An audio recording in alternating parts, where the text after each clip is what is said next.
అందరికీ మరణాతండి. ఈ రోజు వాక్యము లూకాసు సువార్త 10:30 చదువుకుందాం. ఒక మనుషుడు యెరూషలేము నుండి యెరికో పట్టణానికి దిగి వెళ్ళుచు దొంగల చేతికి చిక్కెను. వారు అతని బట్టలు దోచుకునేరి అని యేసు ప్రభువు వారు ఉపమానం తెలియజేస్తా ఉన్నారు. ఒక మనుషుడు అనగా ఆ మనుషుని స్థానంలో మనల్నే పెట్టుకుని ఆలోచించేద్దాం. ఆ మనుషుడు చేసిన పొరపాటు ఏమిటి?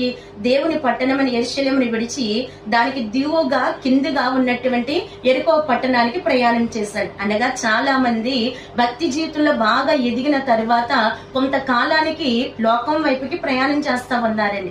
అలా ప్రయాణం చేస్తే జరిగిన నష్టం ఏమిటి అని ఆలోచన చేస్తే దొంగ చేతికి చిక్కాడు, వస్త్రాలను పోగొట్టుకున్నాడు. దొంగ అనగా అపవాది ఏమి దొంగిలిస్తా ఉన్నాడు? హృదయాన్ని దొంగిలిస్తా ఉన్నాడు, ప్రార్థన సమయాన్ని దొంగిలిస్తా ఉన్నాడు, సిద్ధపాటును దొంగిలిస్తా ఉన్నాడు. ఇప్పటి వరకు సంపాదించుకున్న ఆత్మీయ వస్త్రాలు, ఆత్మవరాలు దొంగిలిస్తా ఉన్నాడు. ఒకవేళ ఇలాంటి పరిస్థితుల్లో ఎవరైనా ఉన్నట్లయితే ప్రభు పాదాలు పట్టుకొని వేడుకున్నప్పుడు మరలా మన జీవితాన్ని ఏం చేయగలరేంటండి?